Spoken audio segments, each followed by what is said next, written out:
Hello friends, welcome to नागर education academy. तो आज हम पढ़ते हैं चीन और ताइवान के बीच में संघर्ष। प्लीज़ चैनल को लाइक एंड सब्सक्राइब कर दीजिए। चीन ताइवान संबंध वर्षों से तनावपूर्ण रहे हैं। इसका इतिहास आपको पता होगा कि चीन और ताइवान का इतिहास क्यों रहा है, ये इसमें नहीं जाना चाहेंगे। हम अभी जानेंगे कि अभी इनके बीच में क्या हुआ है। ये ताइवान है, ताइवान की राजधानी है ताइपे।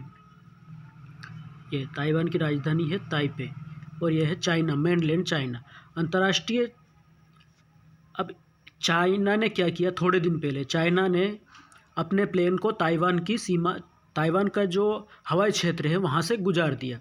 यद्यपि ताइवान की जो हवाई क्षेत्र है अंतर्राष्ट्रीय, उसको अंतर्राष्ट्रीय कानूनी मान्यता प्राप्त है। उसका वायु रक्षा एवं स्वघोषित क्षेत्र है जिसकी निगरानी देश की सेना करती है। ये अंतर्राष्ट्रीय संगठन है, उस कानून के तहत ताइवान का अपना हवाई क्षेत्र है और वहाँ की सेना उसकी रक्षा करती है। ताइवान और जो चीन है, इसके संघर्ष की वजह का थोड़ा थोड़ा ब्यौरा हम पढ़ लेते हैं। वर्ष 1949 में हुए गृह युद्ध के दौरान चीन और ताइवान अलग हो गए। हालांकि इसके बावजूद चीन ताइवान को अपना हिस्सा मानता है और आवश्यकता पड़ने पर किसी भी तरह से इस पर नियंत्रण प्राप्त करने की वकालत करता है। 1949 में जो युद्ध हुआ उसमें क्या हुआ कि ये चाइना और जो ताइवान है, इनके लीडरों ने इनके बीच में गृह युद्ध हुआ, जिसमें ताइवान में जो लोग रहते हैं, रिपब्लिक ऑफ चाइना जिसको बोलते हैं, ये जो भी चाइना है इनसे हार गए। तो यहाँ से भाग के ये ताइवान एक टापू था पहले चाइना का, यहाँ पर आकर रहने लगे। तो इन्होंने अपना एक देश बना लिया और चाइना ने अपना एक देश बनाकर घोषित कर दिया।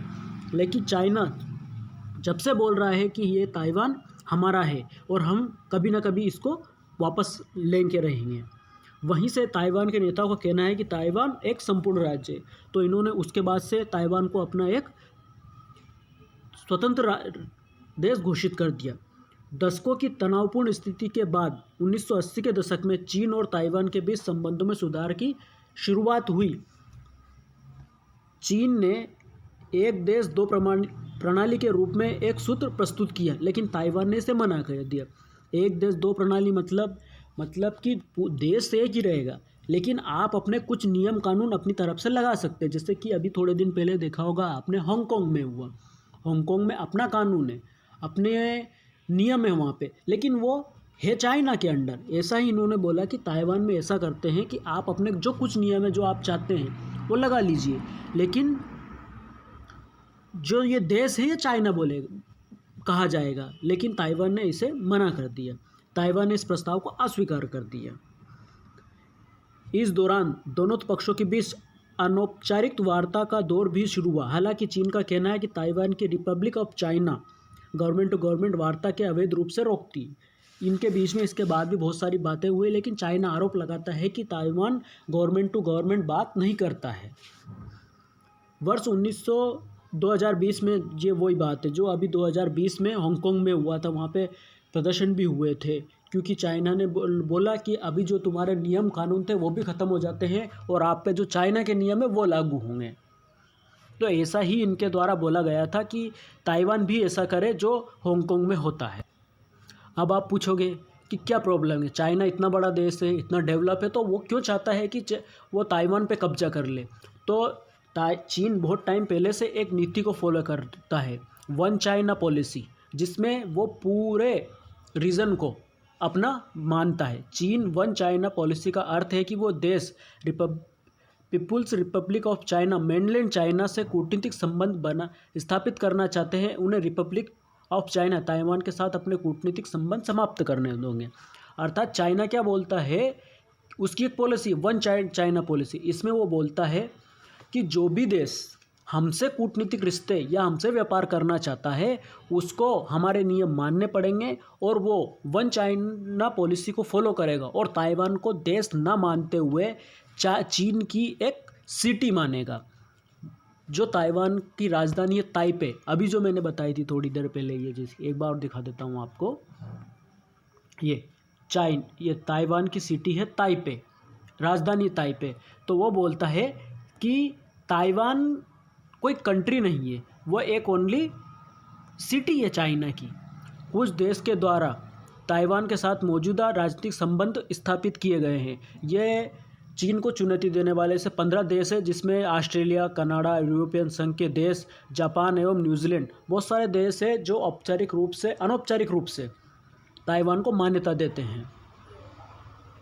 इसके अलावा ताइवान के 38 अंतर्राष्ट्रीय जो संगठन है वहाँ पे सदस्य प्राप्त है।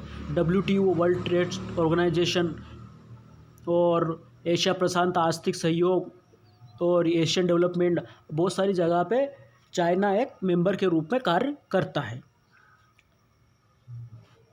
अब क्या होता है कि चीन को बार बार अमेरिका, भारत और ऑस्ट्रेलिया के द्वारा चीन को काउंटर कैसे किया जाए, मतलब वो ताइवान पे कब्जा करना चाहता है लेकिन उसको रोका कैसे जाए, इसके लिए भी बहुत सारे अभ्यास होते हैं। जैसे कि हाल ही में अभी अमेरिका, यूके और यूएसए के द्वारा ऑकस एक इंडो पैसिफिक में एक त्रिपक्षीय साझेदारी हुई है, जिसमें चीन को काउंटर करने की रणनीति बनी है। इसके तहत जो ऑस्ट्रेलिया को यूके और यूएसए 12 यूरेनियम सबमरीन देंगे, जो लंबे समय तक 5 से 6 महीने तक पानी के अंदर रह सकती है।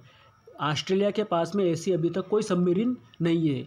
इस रीजन में ऑस्ट्रेलिया सबसे कमज़ोर देश है सेना के रूप में देखा जाए तो ये समझते हैं यूके और अमेरिका कि ऑस्ट्रेलिया को मजबूत बनाया जाए, ताकि आने वाले समय में अमेरिका का जो दबदबा है इंडो पैसिफिक में इसको किया जा सके। और समय समय पर मालाबार अभ्यास अमेरिका, जापान, भारत और ऑस्ट्रेलिया के बीच में स्थायी तौर पर इंडो पैसिफिक में मालाबार अभ्यास होता है, जिससे चाइना को काउंटर करने का प्रयास किया जाता है।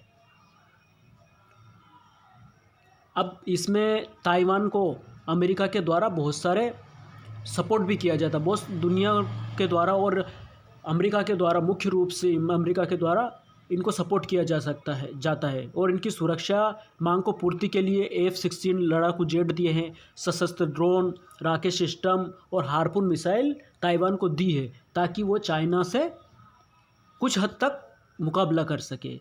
युद्धपोत बहुत समय समय पर अमेरिका ताइवान का हौसला बढ़ाने एवं चाइना को यहाँ दिखाने कि आप साउथ चाइना सी, इंडो पैसिफिक कहीं पे भी अपनी मनमानी नहीं कर सकते, तो वो समय समय पर अपने युद्धपोत साउथ चाइना सी में ले जाता रहता है, प्रवेश करता है और चीन को चुनौती देता है।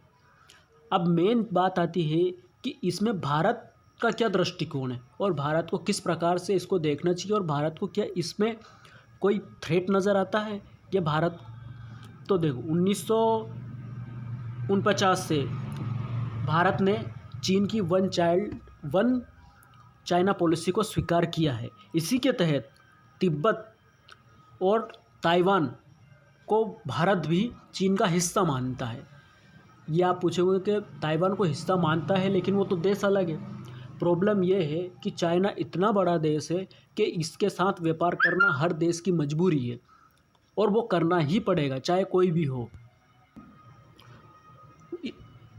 व्यापार करना पड़ेगा। इसलिए हमें ताइवान को थोड़ा दूर रखना पड़ता है। हम ताइवान के साथ भी व्यापार करते हैं लेकिन उसको एक देश ना मानते हुए, जैसा कि चाइना बोलता है, उसको एक सिटी मानते। हालांकि भारत के एक कूटनीतिक दृष्टिकोण का उपयोग करना चाहिए, अर्थात यदि भारत वन चाइना नीति में विश्वास करता है तो चीन को वन इंडिया नीति में भी विश्वास करना चाहिए। अब भारत चीन को काउंटर कर सकता है या इंटरनेशनल लेवल पर उसके यहाँ बात उठा सकता है कि यदि हम आपकी वन चाइना पॉलिसी को माने तो आप भी हमारी।